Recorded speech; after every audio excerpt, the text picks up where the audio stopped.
Hello, everyone. In honor of Read Across America and the 117th anniversary of the birth of Dr. Seuss, I would like to read one of his lost stories called Tad and Todd. It is hilarious. And this story is found in a book called The Bippolo Seed and Other Lost Stories. I'm just going to read this one because a lot of them are a little long. So it's called Tad and Todd. One twin was named Tad, and one twin was named Todd, and they were alike as two peas in a pod. They were so much alike from their hair to their feet that people would stare when they walked down the street, and no one, not even their own mother, knew which one was what one or what one was who. Now Todd, on the right, was the happier one. He thought being twins was a whole lot of fun. He liked it 'cause no one could tell him from Tad. But Tad, on the left, well, it made him quite sad.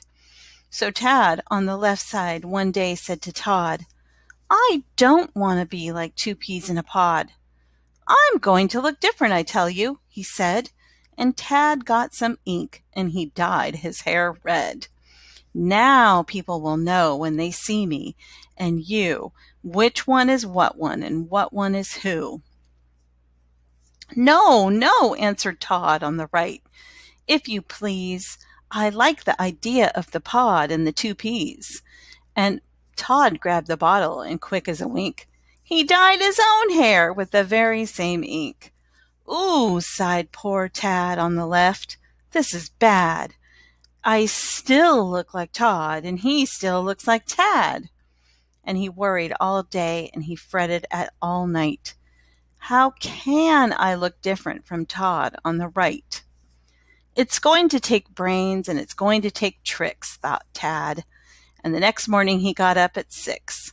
"I've got to wear clothes of a very strange kind." So he made a false tail, which he hitched on behind. He left off one shoe, stuck a rose on his toe. "Now when they see me," said Tad, "they will know which one is what one and who without fail, for I'll be the one with the rose and the tail. But to make double sure, I'll do one more small thing. I'll catch a queer bird which I'll keep on a string. I'll take the bird with me wherever I go, and the bird in my tail and the rose on my toe will show that I'm Tad and that Todd is not me, and that I am just I, and that I am not he."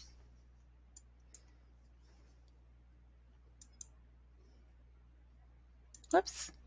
Oh, so sorry. Thought Tad, "It's not bad. It's not bad for a start, but I've got to make certain they'll tell us apart. I'd better perhaps get a couple things more." So he took all his savings and went to a store and bought a big statue of General Lee Miller, who was once a famous old buffalo killer. That for his shoulder, and then for his back, he strapped on a dog in a brown burlap sack. "They're heavy," thought Tad, "and the bag sort of itches. But people will know now which one of us which is. It's mighty good stuff. But is it enough?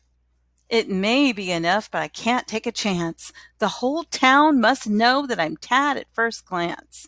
So Tad made some stilts more than 7 feet high, and he bought an umbrella that came from Shanghai, and he spent his last cent for a fat Turkish hat and 7 balloons, and he said, "That is that. And now I'll run home and I'll show Brother Todd we're not like two peas in a silly old pod." But when he got home, what a terrible sight! Tad on the left stared at Todd on the right and saw that his brother was dressed up quite neatly, exactly like he was, precisely, completely. "You see, Tad," said Todd, "it's high time that you knew that you look like me and that I look like you, and you'll never look different, whatever you do." Then Tad sort of smiled. "Yes, I guess that's true." And they say that today when you see Tad with Todd, they're both having fun being peas in a pod. And still no one knows when they meet these two if this okay, if this one is that one, or that one is this one, or which one, or what one is who. That's the end of this story. I hope you enjoyed it.